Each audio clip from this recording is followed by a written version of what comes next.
This is such an interesting Fed meeting coming up here today. And understand this, we know it's going to happen. It's going to be a 25 basis point cut, but it's about the guidance. And these are the issues. First, the Fed's internally fighting. There's a political element. Of course, the chair is fighting with the president. You have inflation that's too high, but you have a cracking labor market.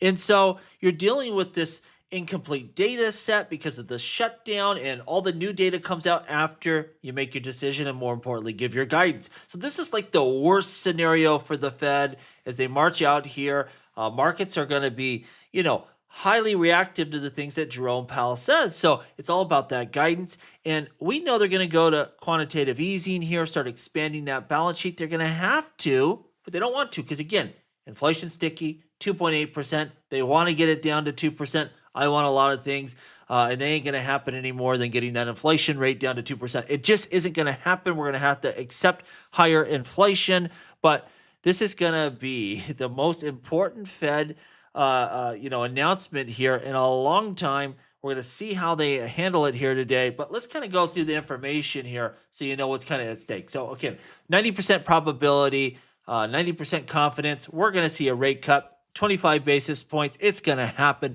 Markets expect the third consecutive rate cut, but what are they going to say about the future? Because the guidance, that's really what matters. What does Jerome Powell have to say here?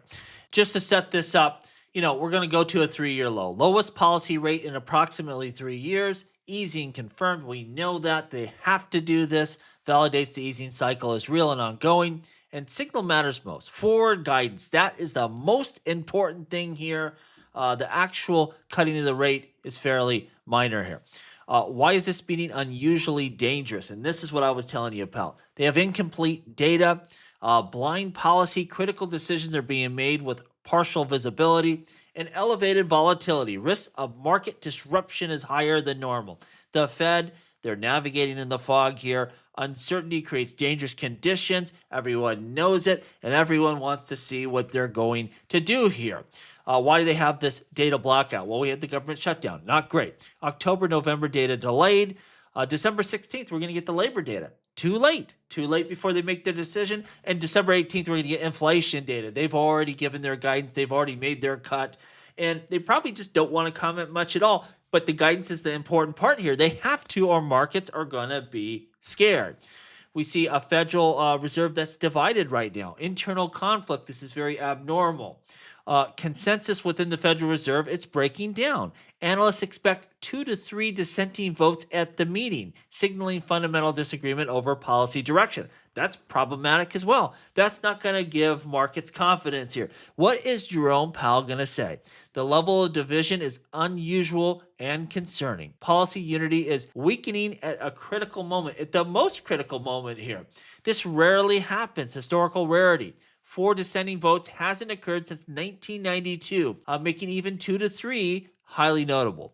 Market sensitivity, markets react negatively to division within the Fed. It's not giving everyone confidence, and credibility risks. Public disagreements undermines the confidence in what the Fed's doing. It sounds like if everyone disagrees, they have no idea what's going on, and that could be partially true. This is the problem again. Core PCE inflation, 2.8%. The Fed wants it at 2. What do?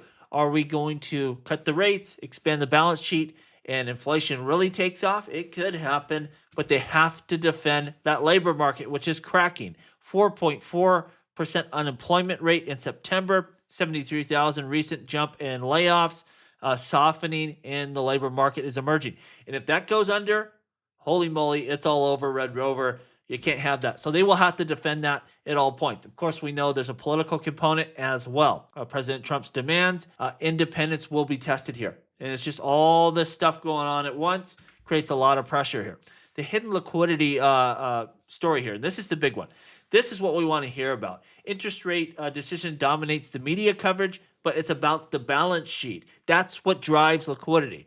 The Fed assets, are they going to purchase? Are they going to expand that balance sheet? Are they going to step into markets? And that's really what's going to drive the interest rate down when they are the big buyer here in the markets, and they're going to do it. It's only a matter of time. Where the balance sheet stands, you see that they've been moving it down here for some time, but that's going to pivot. That's going to take off, and they actually expect a huge expansion here, 45 billion monthly expansion by the Fed, expansion for economic growth and reserve offset, compensation for reserve drain. Bank of America forecasts $45 billion per month and balance sheet expansion. This represents a net liquidity injection into the financial system, reversing years of tightening. So they're just going to reverse out of this and just inject the system with a bunch of cash. It's going to happen. Whether it's good or not, they have to do it. Why this matters: stock benefits. Crypto responds. Precious metals lead. So if you're in these types of assets, you want the Fed expanding that balance sheet. It's just going to loosen everything, and these assets should take off here. And we're already seeing early signs of this. Silver breaking through $60 per ounce, reaching record highs. Precious metals are rising. Bitcoin starting to rebound. So we know it's here. It's just, is Jerome Powell going to freak the markets out tomorrow? That's what it comes down to. He's in a tough spot.